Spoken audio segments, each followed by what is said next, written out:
Hello guys, अपन वापस आ गए हैं। Right, it's being day 3 I guess, है ना। अपना टारगेट था 7 सितंबर का क्लैट, 5 सितंबर के पहले अपने को सारे सेक्शन रिवाइज करने हैं। कल अपने साथ अपनी टीम में दो और लोग जुड़ने वाले हैं। Right, both are studying in NLS Bangalore, है ना। और वो आपका लीगल नॉलेज वाला और लीगल करंट अफेयर्स वाला सेक्शन जो है उसमें डील करने वाले हैं। So be prepared. अपने पास और भी धीरे धीरे के टीम मेंबर्स जो है अपने प्रोजेक्ट अपनी पढ़ाई से टाइम निकाल के तुम लोग जो कि उनके अपने जूनियर्स होने वाले हो उनकी पहले से ही मदद करने का काम स्टार्ट कर चुके हैं। Right, number 1। नंबर 2, कुछ मैसेजेस आए अलग से स्टूडेंट्स के इंस्टाग्राम फेसबुक वगैरह में, है ना। और उन्होंने कुछ इंडिविजुअल टॉपिक सजेस्ट किए, राइट, कि सर इस पे एक वीडियो बनता है। तो if you are having any particular topic जिसमें तुम्हें समझ में नहीं आया, राइट, या तुम्हें और ज्यादा बेहतर अप्रोच चाहिए उसके लिए, तो आप कैसे भी ईमेल में, करंट अफेयर्स में, इंस्टाग्राम फेसबुक में, जहां से भी जानते हैं मुझे, आप बिंदास मैसेज कर सकते हो। राइट, तो हम ये करेंगे कि हम उस पर एक छोटा सा वीडियो बनाएंगे और वो डालेंगे, and I will make sure कि मैं तुम्हारा नाम डालूं, और फिर जब तुम एनालिस, नलसार, एनयूजेएस जैसी जगह पहुंच जाओ तो फिर आगे आने वाले टाइम पे तुम भी मेरी मदद करो, राइट, फ्री एजुकेशन के लिए। ओके, सो यहां हम आ चुके हैं, है ना। अपना डे 3 है। मेक श्योर कि अगर आप पिछला वाला पार्ट जो है अगर वो स्किप कर रहे हो तो आप फिर गलती कर रहे हो, है ना। क्योंकि अगर वो पाइल ऑन होता गया तो आपका कॉन्फिडेंस लो होगा। आज ही मेरी एक स्टूडेंट से बात हुई थी, तो शी वाज सेइंग कि बहुत सारा रिवीजन के लिए पड़ा हुआ है। तो मैंने बस उसी चीज को लेके आपको वापस वॉर्न किया है कि don't do that. Time limited है, इसलिए मेहनत ज्यादा करना है, ज्यादा मोटिवेटेड रहना है। ओके ओके, सो हम आज कुछ कंट्रोवर्शियल टॉपिक उठाने वाले हैं जिसपे बवाल बहुत ज्यादा था। सबसे पहले स्टार्ट करेंगे सीएए, एनआरसी और एनपीआर। राइट, ओके, एक बढ़िया क्वेश्चन लास्ट पर्टिकुलर जो डे था उसका एक बढ़िया क्वेश्चन मैं छोड़ के गया था तुम्हारे पास कि रसोड़े में कौन था। I guess you got the answer, है ना। Now we are here and हम पूछने वाले हैं, या मैं तुम्हें होमवर्क देने वाला हूं कि बताओ 2019 में एनआरसी जो है वो किस पर्टिकुलर स्टेट के लिए, जो national citizen register of citizen है, वो किस स्टेट के लिए रिलीज की गई थी।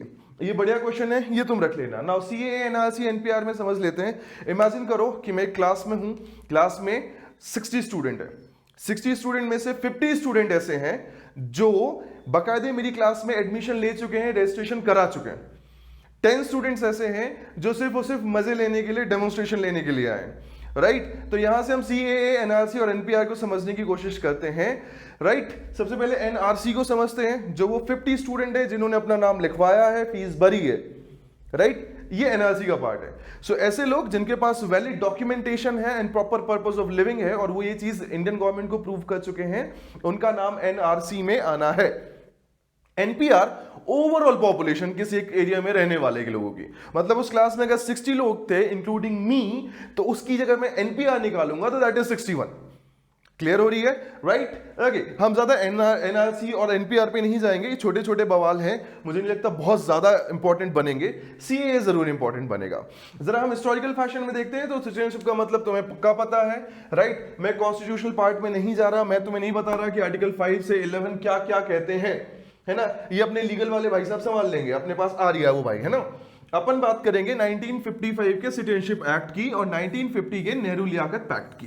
राइट, पंडित नेहरू हमारे पहले प्राइम मिनिस्टर, लियाकत भाई, सॉरी लियाकत अली ये पाकिस्तान के पहले वन, है ना। और इनने बढ़िया पैक्ट किया, इनने दोस्ती निभाई। नेहरू जी ने बोला, बोले बाबा बात ऐसी है कि 47 की पार्टीशन में जो मुस्लिम माइनॉरिटी इंडिया में रह गई है, इंडियन यूनियन में, है ना, तो हम उसे प्रॉपर राइट्स देंगे, हम उन्हें प्रॉपर प्रोटेक्शन देंगे, और जो कॉन्स्टिट्यूशन हमारा बनेगा उनके हिसाब से उनके पास पूरे कॉन्स्टिट्यूशनल राइट होंगे। और यही काम आप पाकिस्तान में जो रिलीजियस माइनॉरिटी के ग्रुप हैं, सिख और हिंदूज और इन लोगों के साथ करेंगे। इनने बोला भाई पक्का, इनने ब्रोकोट के हिसाब से कर दिया कि हाँ भाई, लेकिन बाद में गवर्नमेंट ऑफ इंडिया का कहना है कि बाद में इन्होंने अपना वो पर्टिकुलर वादा जो है वो नहीं निभाया, हमने किया। राइट, सो नेहरू लियाकत पैक्ट और 1955 का सिटीजनशिप एक्ट, इसके बाद बहुत सारे इवेंट्स हुए। एक इवेंट आया अपने पास 1971, इसको, इस साल को आप जानते हो बांग्लादेश लिबरेशन वॉर के नाम से अपन बहुत ज्यादा डिस्कस नहीं करेंगे, लेकिन फिर भी मैं थोड़ा सा तुम्हें पार्ट बता देता हूं, राइट। वो ये है कि बांग्लादेश जो था वो पाकिस्तान का पार्ट था एज ईस्टर्न पाकिस्तान, लेकिन बांग्लादेश के रेवेन्यू जनरेशन और उसके ऊपर होने वाले एक्सपेंडिचर्स एंड बंगाली लैंग्वेज के लोगों की जो पर्टिकुलर राइट्स थे वो प्रॉपर नहीं थे। तो आवामी लीग एंड लीडर मुजीबुर रहमान के साथ उन्होंने अपने लिबरेशन इंडिपेंडेंस की लड़ाई की, जिसमें हमारी इंडियन आर्मी गवर्नमेंट ने और आवामी लीग की मुक्ति वाहिनी सेना ने मिलकर आजादी वो की। लेकिन into that particular process Pakistani army के थ्रू चलाया गया ऑपरेशन सर्च लाइट इतना क्रूअल था कि बहुत सारे मिलियंस में कह सकते हो आप, लाखों करोड़ों के नंबर्स में जो बांग्लादेशी थे बॉर्डर क्रॉस करके इंडिया आ गए थे, राइट। तो वहां पे पहली बार 1972 में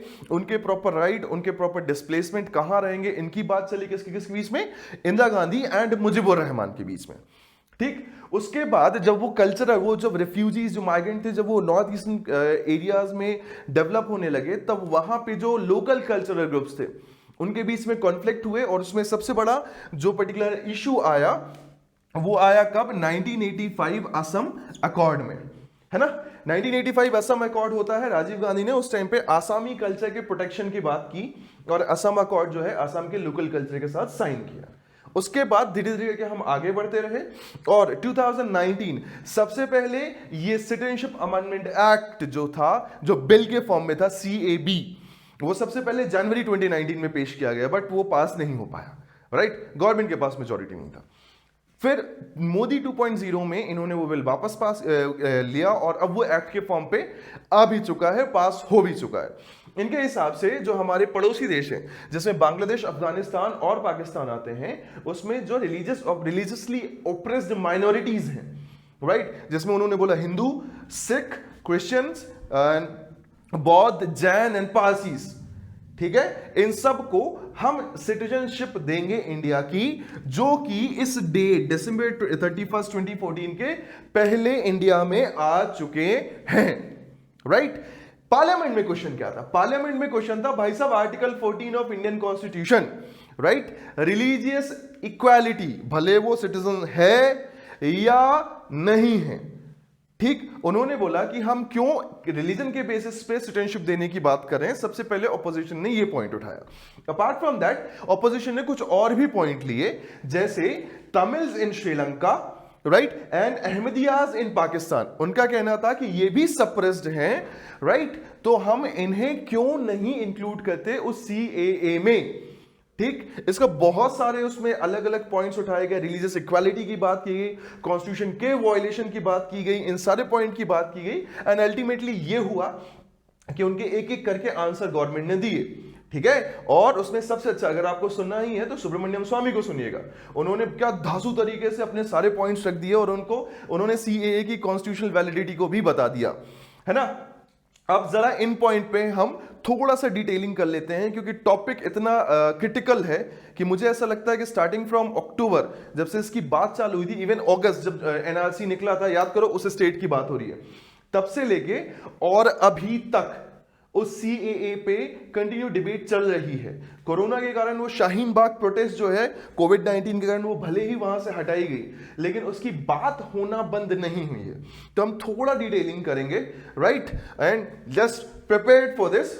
आई गेस इतने में तुम्हें कोई डाउट नहीं है, राइट, गुड। सो ये कॉन्स्टिट्यूशनल वैलिडिटी और इन सारी चीजों की बात जो है, हम बेहतर है कि जुडिशरी गवर्नमेंट के डिबेट पे छोड़ दें, है ना, एंड लोगों के जो अपने पर्सनल राइट हैं एक्सप्रेस करने के, है ना, कौन सा आर्टिकल 19 वो उनके लिए अवेलेबल है।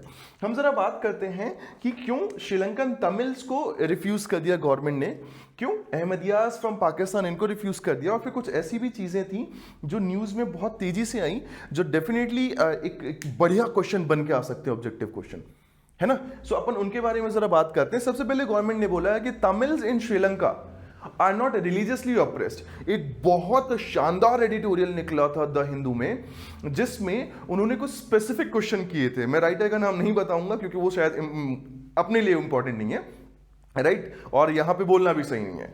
उन्होंने सिंपल से तौर पे कुछ क्वेश्चंस पूछे थे। क्वेश्चन नंबर 1, उन्होंने ये बात बोली कि जब हम गवर्नमेंट हमारी ये कहने की कोशिश कर रही है कि पाकिस्तान में परसेंटेज ऑफ हिंदूज जो है पॉपुलेशन वाइज वो कम हुए हैं, तो उन्होंने एक स्पेसिफिक डेटा नहीं दिया। डेटा ये था कि जब पाकिस्तान 2 पार्ट में डिवाइडेड था, ईस्ट वेस्ट, 47 to 71 तब, एंड उसके बाद जब ईस्टर्न पाकिस्तान बांग्लादेश बन गया एंड वेस्टर्न पाकिस्तान पाकिस्तान बन गया 71 के बाद, तब का डेटा। इन एक्चुअल सेंस हम सिर्फ और सिर्फ पाकिस्तान की हिस्ट्री पे बेस्ड कोई डाउट, कोई क्वेश्चन नहीं कर सकते रिलीजियस ऑपरेशन या माइनॉरिटीज के राइट की, तो राइट हमें दोनों डेटा सेट करना पड़ेगा।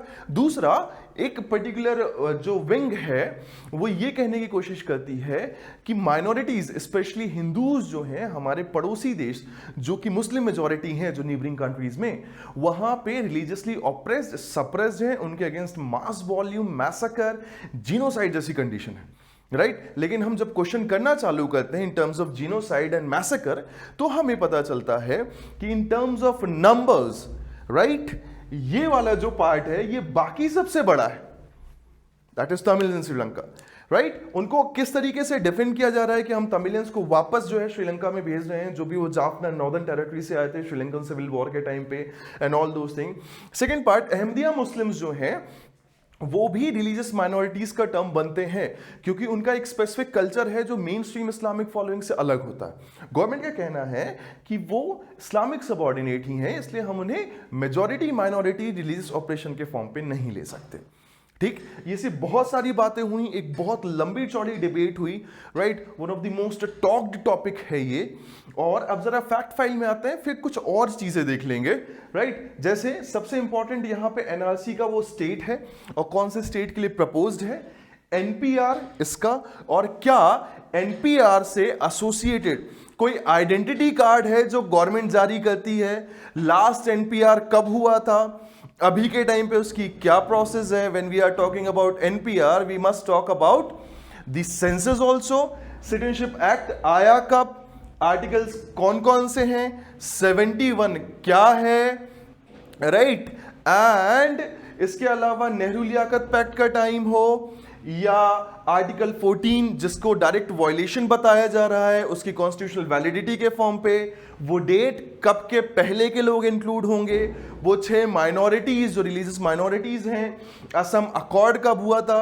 Don't get into the detailing of Assam accord कि ये आर्टिकल असम अकॉर्ड का क्या कहता है, ये क्लॉज क्या कहता है, ये तुमसे नहीं पूछेंगे। You are not preparing for UPSC now but you are preparing for CLAT, और क्लैट में वो अकॉर्ड कब हुआ ये इंपॉर्टेंट हो सकता है, और उस टाइम पर प्राइम मिनिस्टर हमारे राजीव गांधी थे। एंड उसके बाद ये चीजें जो हैं ये क्लियर रखना।